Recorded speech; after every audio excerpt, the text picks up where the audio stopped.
আসসালামু আলাইকুম সবাইকে। সবাই কেমন আছেন? আশা করি সকলে ভালো আছেন এবং সুস্থ আছেন। তো আমি খুবই ভালো আছি, কারণ বছরের শেষ মুহূর্তের দুটি দিনে দুটি বড় বড় কোম্পানির পক্ষ থেকে দুটি বড় বড় একটা বোমা বিস্ফোরণ হলো। সো আজকে বাংলাদেশে Xiaomi বাংলাদেশ কর্তৃক পোকো M3 অফিসিয়ালি রিলিজ হয়ে গেল। সো আজকে আমরা এই ভিডিওতে পোকো M3 এর প্রাইসিংটা কেমন হয়েছে, অসাধারণ প্রাইসিং হয়েছে, সবকিছু আপনাদের সামনে আলোচনা করব। আপনারা দেখছেন টিউটোরিয়াল ভ্যালি টেক ভ্যালি, আপনাদের সাথে থাকছে আমি তাইসির। আম পাতা জোড়া জোড়া, রিভিউ হবে উড়াধুরা। সো বন্ধুরা, শুরু করা যাক।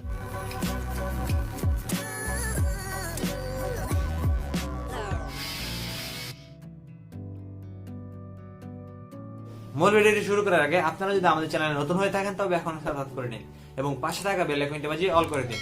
এতে করে আমাদের চ্যানেলের সকল নোটিফিকেশন আপনাদের মোবাইলে পৌঁছে যাবে। Realme Narzo 20 লঞ্চ হলো, প্রাইসিংটাও অসাধারণ প্রাইসিং হয়েছে। তো ওই ফোনটার আমি একটা মাত্র কমে ধরেছিলাম, যেটা HD+ রেজলিউশনের ডিসপ্লে, এটি ছিল একমাত্র খারাপ দিক। সো আজকে পোকো M3 বাংলাদেশে অফিসিয়ালি লঞ্চ হয়ে গেল। দুটি ভেরিয়েন্ট বাংলাদেশে লঞ্চ হয়েছে, 4GB RAM 64GB ROM এবং 4128GB। 464GB ROM এর ভিতরে থাকছে UFS 2.1 স্টোরেজ টাইপ এবং 4128GB RAM ROM ভেরিয়েন্টে থাকছে UFS 2.2 স্টোরেজ টাইপ, যেটি কিনা খুবই ভালো ব্যাপার। এই প্রাইস সেগমেন্টে তো কেউই দিচ্ছে না। সো 4GB 64GB দাম রাখা হয়েছে 15,000 বাংলাদেশি টাকা এবং 4128GB দাম রাখা হচ্ছে 16,500 টাকা। সো অসাধারণ প্রাইসিং হয়েছে। সো এই 15,000 টাকা 4GB 64GB এবং 16,500 টাকা 4128GB আমাদেরকে কি কি প্রোভাইড করছে চলুন একটু দেখে আসি। প্রথমেই থাকছে 6.53 ইঞ্চির একটি ফুল HD+ রেজলিউশনের ডিসপ্লে আর অটোডপ নচের সাথে থাকছে ফুল HD+ 15,000 টাকায়। সো অসাধারণ ব্যাপার, 14,000 টাকায় কিন্তু HD+ রেজলিউশনের ডিসপ্লে পাচ্ছে। ব্যাপার একদম বাজেবাত করে দিয়েছে পোকো M3। থাকছে 6000 mAh এর বিশাল ব্যাটারি, 18 ওয়াটের ফাস্ট চার্জিং সুবিধা, টাইপ সি পোর্ট, বাট বক্সে থাকছে 22.5 ওয়াটের চার্জার। অসাধারণ ব্যাপার। এবং এতে বিশাল ব্যাটারি 6000, সো দুই দিন অনায়াসে ব্যাকআপ পেয়ে যাবেন। 48 মেগাপিক্সেলের ট্রিপল রিয়ার ক্যামেরা সেটআপ, ব্যাকে থাকছে 48 মেগাপিক্সেলের মেইন সেন্সর, 2 মেগাপিক্সেলের ম্যাক্রো এবং 2 মেগাপিক্সেলের ডেপথ। এখানে একটা আলট্রা ওয়াইড সেন্সর দিলে আমার মনে হয় একটা বেটার হতো। ফ্রন্টে ব্যবহার করা হচ্ছে 8 মেগাপিক্সেলের সেলফি ক্যামেরা। সো ফ্রন্ট এবং ব্যাক উভয় দিকে আপনারা ফুল এইচডি প্লাসে সর্বোচ্চ ভিডিও শুট করতে পারবেন। সো ভালো ব্যাপার। এবং এতে প্রসেসরে ব্যবহার করা হচ্ছে কোয়ালকম Snapdragon 662, যেটি 11 nanometer ফিঙ্গারপ্রিন্ট করে তৈরি একটি প্রসেসর। এর 8টি করে 2.0 GHz এ ক্লকড। সো সিপিইউ, জিপিইউ এবং অবশ্যই MIUI 12 থাকছে, তার পোকো লঞ্চারও থাকছে। সো খুবই ভালো ব্যাপার এইসব দিক থেকে। স্পেসিফিকেশনস খুব ভালো। আপনাদের যদি Redmi Note 8 এর কথা মনে থাকে, যে Redmi Note 8 665 Qualcomm Snapdragon processor সাথে এসেছিল, খুবই ভালো ব্যবসা করেছে বাংলাদেশে। সো আপনারা এটাকে বলতে পারেন Redmi Note 8 এর সস্তা ভার্সন। এতে 662 থাকছে, যার আন্তর্জাতিক বেঞ্চমার্ক হচ্ছে 1,92,000 এর কাছাকাছি, 4GB RAM 64GB ROM এর। অন্যদিকে যে গতকালকের যে আমাদের যে Realme এর পক্ষ থেকে Narzo 20, তার আন্তর্জাতিক বেঞ্চমার্ক স্কোর কিন্তু 2 লাখের উপরে, 2 লাখের মতো। সো খুব একটা বেশি না। গেমিং এর কথা যদি বলেন, মোটামুটি সকল ধরনের গেমিং আপনারা অবশ্যই মোটামুটি করতে পারবেন। তবে G85 এর যে গেমিং, তার সেই রকম তো অবশ্যই পাবেন না, তার থেকে কিছুটা কম পাবেন। বাট এর ভালো দিক হচ্ছে যেহেতু কোয়ালকম এর প্রসেসর, সো স্টেবিলিটি বেশি হবে। যদি আপনারা লং টাইম ইউজ করতে চান বা মিডিয়াম গেমিং সাপোর্ট অনেক বেশি দিন পর্যন্ত খুব ভালো পাবেন।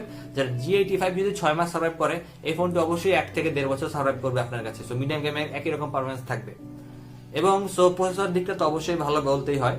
এছাড়াও কিছু স্পেশাল ফিচার থাকছে, যেই কারণে 15,000 টাকার মার্কেট সেগমেন্টে বাংলাদেশে অসাধারণ একটি ফোন এটি। কারণ এতে ব্যবহার করা হচ্ছে side mounted fingerprint sensor. So 15,000 টাকায় সাইড মাউন্টেড ফিঙ্গারপ্রিন্ট সেন্সর সাথে যেসব জিনিস দিয়েছে সেগুলো অবশ্যই অনেক বেটার। আর একটা মাত্র ফোন বাংলাদেশে শুধু সাইড মাউন্টেড ফিঙ্গারপ্রিন্ট সেন্সর আছে 15,000 টাকায়, ভিভোর না উপর একটা ফোন। সো ওটাতে প্রসেসরটা অতটা ভালো ছিল না, 460 ছিল। সো 662 খুবই কেপেবল একটি processor. Side mounted fingerprint sensor থাকছে। ডিজাইনটা আপনারা বলতে পারেন OnePlus 80 সাইবারপাঙ্ক এডিশনের ছোট ভাই বলতে পারেন অনেক ক্ষেত্রেই। ক্যামেরা বাম্প নেই বললেই চলে। ব্যাকের ডিজাইনটা প্লাস্টিকের বাট ম্যাট ফিনিশের সাথে আসছে, খুবই অসাধারণ ডিজাইন। তিনটা খুব বোল্ড কালারে আসছে। তো নতুন ডিজাইন, সবকিছু অনেক বেটার। চিন বেজেল ঠিকঠাক আছে। সো আর UFS 2.1 এবং UFS 2.2 স্টোরেজ টাইপ, এটা কিন্তু 20,000 টাকার ফোনেও নাই বাংলাদেশে। 20,000 প্লাসে গেলে UFS 2.1 পাওয়া যায়। সো এই দিকেও মাস্টার স্ট্রোকস বলা যায়। সো টাইপ সি পোর্ট তো থাকছেই 15,000 টাকায়, সাথে 22.5 ওয়াটের একটা চার্জার। সো এই সকল কারণে 15,000 টাকার মার্কেটের বেস্ট ফোন এটি। সো এখন আপনারা জিজ্ঞেস করবেন যে 14,000 টাকায় Narzo 20 নিব নাকি 15,000 টাকায় পোকো M3 নেব। আমি বলবো, যদি আপনারা একজন গেমিং ডিভাইস চান, সো গেমিং এর জন্য অবশ্যই G85 বেটার হবে। বাট আপনারা যদি বেশি দিন চালাতে চান, মানে বেশি দিন মিডিয়াম গেম করতে চান, অবশ্যই পোকো M3 নিতে হবে।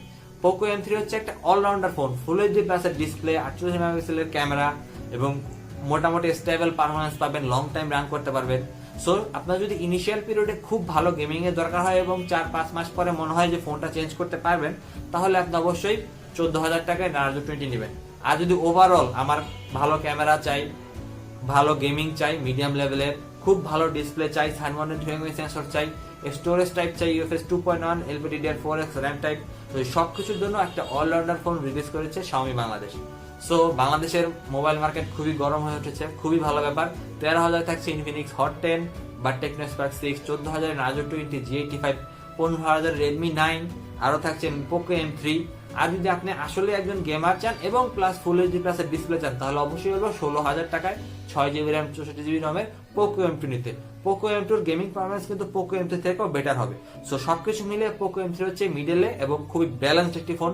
সবকিছু মিলিয়ে প্রাইস অনুপাতে খুবই জাস্টিফাইড।